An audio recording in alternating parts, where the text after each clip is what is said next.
around the Caribbean region.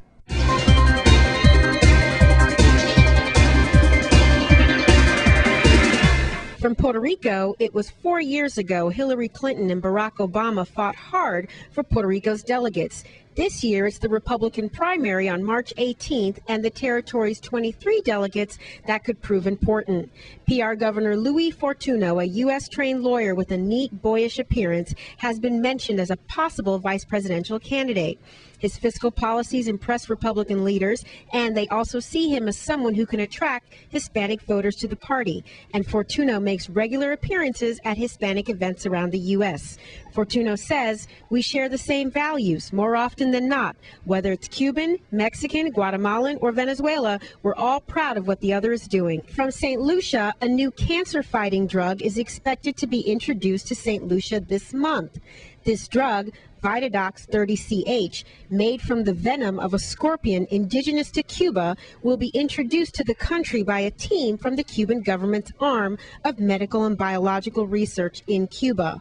The team is on a Caribbean tour to promote the drug, which was researched over the last 15 years throughout the region, with St. Lucia being their first stop from March 7th to March 9th. Guyana's fishing industry is paving the way for that country to achieve its Millennium Development Goals of feeding its people at international standards. Agricultural Minister Dr. Leslie Ramsamy said the country's fishing industry was growing at a rapid rate and described it as an important component in the country's development. From Montserrat, the governor of Montserrat, Adrian Davis, has confirmed that Deputy Commissioner of Police Paul Morris has resigned from the Royal Montserrat Police Service. Davis said Morris gave no grounds for his resignation. He did say, however, that Morris was entitled to make such a decision under the terms of his contract. His resignation comes on the heels of Royal Montserrat Police Service's Officer Sergeant Otley Laborde, who was charged with assault, actual bodily harm, wounding, disorderly conduct, and threatening language stemming from a December 2011 incident. Grenadian athletes tasted victories last weekend in track and field collegiate meets in the United States. The wins were in all field events as Colleen Felix, Kurt Felix, and Daryl Baptiste continue to dominate their respective events.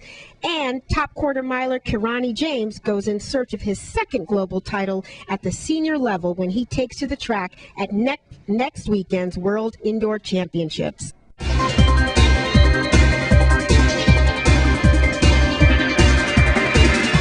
VIPD were recently called out due to random shots being fired in St. Thomas. Here's VIPD spokesperson Melody Rames with more. Acting on a tip from an anonymous person, police on St. Thomas were able to identify and arrest a man who fired random shots in a residential community. Police arrested Naya Bingay Parker, age 29, and confiscated an unlicensed weapon from him.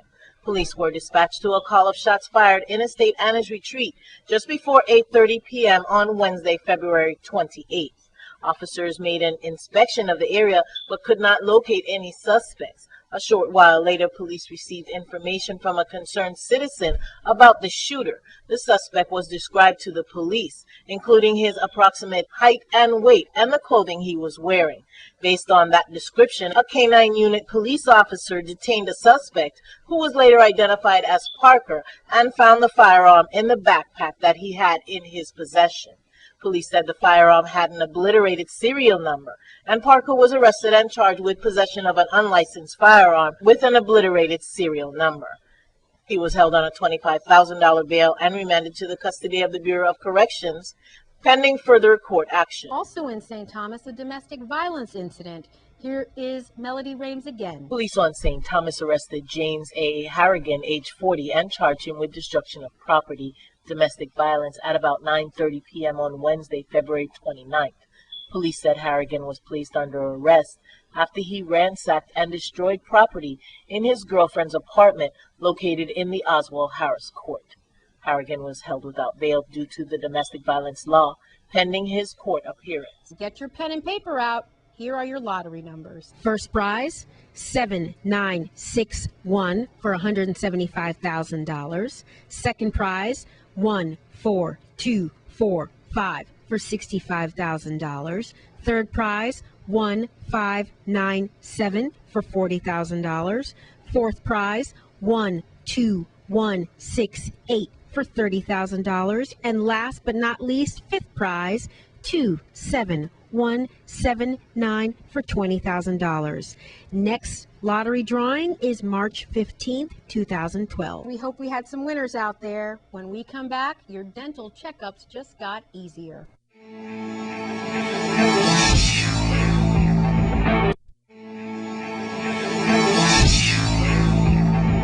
We've heard that the dental divisions at Charles Harwood might be closing, but the Frederiksted Clinic has options for you. Today we are rocking our smile.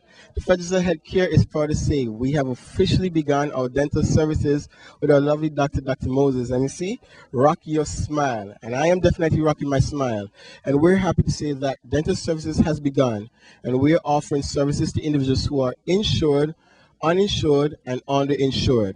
And we have a sliding fee program for everyone who needs to get dental services. So don't worry about whether or not you can afford it. We have a program to assist you to ensure that you receive that dental service to be able to rock your smile. Today we have an open house. We'll be giving away some toothbrushes and some dental care products. Hello, welcome everybody. We're so glad to be opening today and starting to provide dental services to the community of St. Croix. Last week I had the pleasure of visiting a lot of your children in their schools, and we talked about the importance of brushing at least 2 times a day. 3 times a day is great, but at least for 2 minutes each time, and the importance of flossing as well. So the same goes for adults. Come on down, bring the family. We're offering a full range of services for a full range of ages. So come rock your smile with us. There's a lot of things that can happen if you don't brush your teeth. You can get cavities, you can have dental infections, which lead to pain, swelling, the possibility of emergency room visits. So we don't want to see you go through that. We'd rather you come, catch these things before they happen, and we'll be happy to have you here for that. Prevention is always better. It's more comfortable, it's a better visit, and it's less costly. So it may seem like a cost up front to come and have the affordable services here, but you'll be avoiding that emergency room cost down the line. Rock your smile. We hope everyone rocks their smile at the Frederiksted Clinic. Now, do you know what wind turbine is? A St. Croix school gets to know it up close and personal. It's definitely a pleasure for me to be here on behalf of the administration. And when I read the brochure and I got the invite from the church itself, it was really touching to know that the church and the congregation and the board of directors took the opportunity to apply for a grant from the U.S. Department of Energy office and the local office. And when you could receive $50,000 grant and the church will get together and match it with $16,500, that shows that there's a commitment and the church and the congregation to make a difference in our energy reduction. I want to congratulate the board, the church members, the pastor, and all those involved in taking the initiative to moving forward. My name is Carl Joseph from the Virgin Islands Energy Office. It's about almost 2 years ago, Mr. Daniel, who is in charge of the discretionary grant program, told me there is a project on St. Croix and we're going to need your help. You know, they're looking for wind. And since you're the energy analyst and you deal with the wind, you're going to have to help us on this one. Well, we knew it was going to be hard, but we didn't expect it was going to be that hard, because when I first told them, you know, you can produce energy right here, this is the spot. You know, everyone questioned what I told the pastor. Up to yesterday, we were getting, you know, is it going to turn? Is it going to work? You know, so I'm so happy today, like everyone else, I guess, to see that it's spinning. And today I was here earlier this morning to see that it produces 7,000 watts in a matter of, you know, 5 minutes, right? So, you know, that it can work. We just got to, you know, get out here and make it work. I have the good fortune and blessing of being a member of the St. Croix Reformed Church, my family. And this has been our home for the last 3.5 years. And we also have a lot of thanks have been given today to a lot of different people. I want to mention again some people that I mentioned at the groundbreaking ceremony, people who aren't here. As part of the funding for this tower, the church was able to borrow $16,500 from its reserve fund that had been given by people a long time ago who went to this church, many of whom who aren't living today. Their faith gift made this possible. I also stood up when we got the grant awarded to us. I also stood up and told the congregation that if you were wondering where your federal stimulus dollars, here they are. Your tax dollars at work. Sometimes you hear a lot of bad news about what the government isn't doing for the people with our money, and this is a good example of good governing. I'm extremely glad to be here. I think this is a wonderful example of what we are trying to achieve, and it's a wonderful showcase of what is possible. I believe very strongly in energy security and using the type of resources that are available and indigenous to us, and that includes the sun, and it definitely includes the wind. In what we're trying to accomplish with our mission of reducing our fossil fuel consumption here in the Virgin Islands by 60%, the wind is going to play a very important part. And it's small systems like this that I think are going to get us a great distance towards that goal and achieving what we think we can accomplish. We'd like to thank Earl Morris for providing us with the footage for the Frederiksted Clinic and the wind turbine story. Now it's our fourth installment in our series of The Color Purple. The talented behind-the-scenes team is who we meet tonight. We're with the Andre, makeup artist of these beautiful people. Yes. Talk to us about what this experience was like for you. Well, it like a lot of people said, it was like a life-changing experience because you got a moment in time. You got to go back in time and see what things were, before we had all this, what we have today.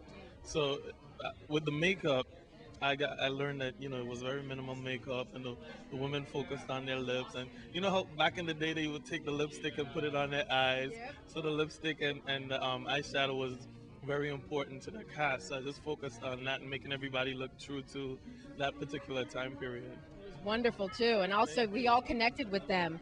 Without this man, I would have no face. I went in there, they threw me to the dogs. Wow. They didn't give me any makeup artist at all.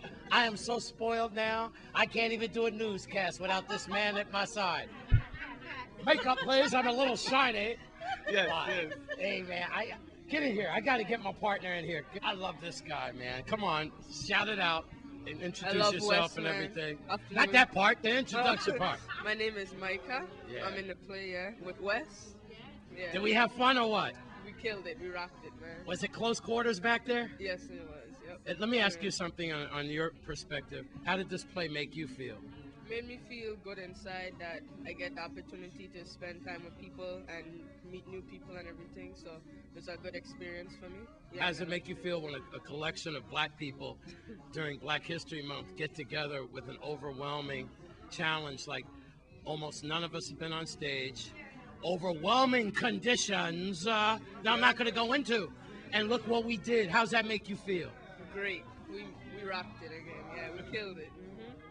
Take it from my new agent. We rocked it. And Abajay, what was your role in The Color Purple? I was stage manager, so I was all behind the scenes. And as Wes mentioned, how did this experience change you? Well, there was a lot of work. The work was cut out definitely, but everybody pulled together and we ended up with a great show that ran really smoothly. So nobody saw any of the craziness that went on backstage on stage. It was flawless on stage. Flawless and seamless too. And one of my favorite church ladies, I have to say, she sings a spiritual hymn that is so beautiful. And I love it, and I hope you can grace us with your voice again in another theater presentation soon. But talk to me how this changed you.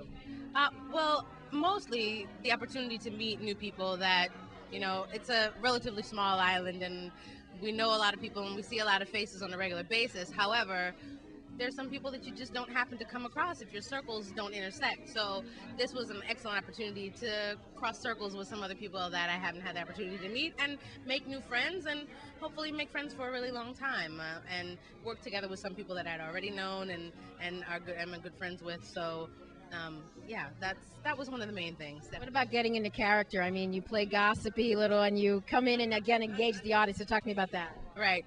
Gossipy is not my everyday state of being, so it took a little stretch. And I haven't done theater before, so as as is the case with most of the cast, excuse me. So it took me a little while to kind of find my character and kind of get into it. But once I was there, I felt pretty comfortable, strangely enough. The audience couldn't tell. I mean, I think that's one of the most amazing statistics, is that most of these wonderful people had not been on stage. You could not tell based on the flawless and seamless roles, which was absolutely wonderful. Thank you so much. We're here with Bob, who had to play a kind of an angry character. He played the sheriff, but I was supposed to be the mean prison guard. Yes. And how do you project meanness? I don't know.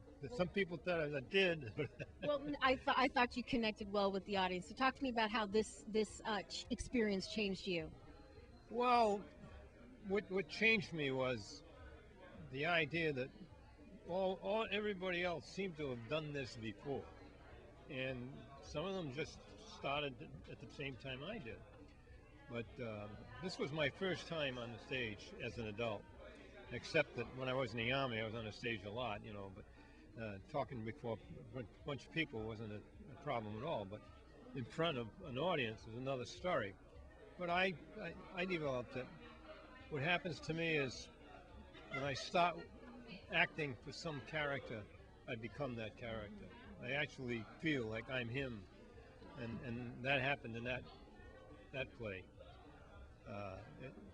When we were first, the director told me what I was going to do, and then after a few rehearsals, she asked me, "Well, what do you think this God is?"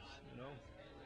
So I had it all wrong, and I said, you know, he sees this injustice going on, and he wants to minimize his effect on the woman. Senator, you've seen this play a couple of times in this musical, and I think I've asked you this before, but in a nutshell, what does this have meant to you, your experience with The Color Purple? Well, I think the social commentary could help this territory in many, many ways, because the social commentary that was made with this play and what I consider the utmost professional acting could help everyone in their everyday lives.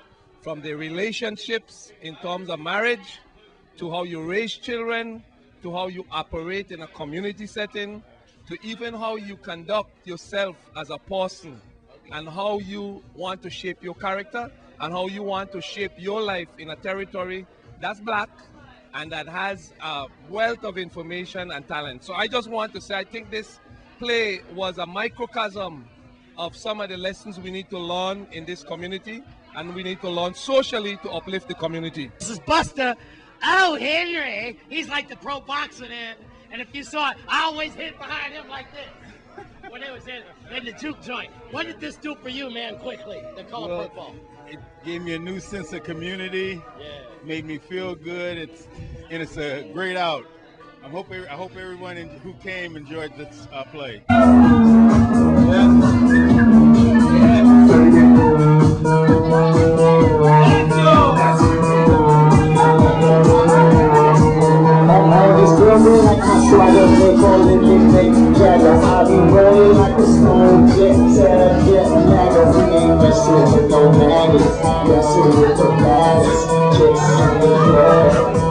Yes, sir.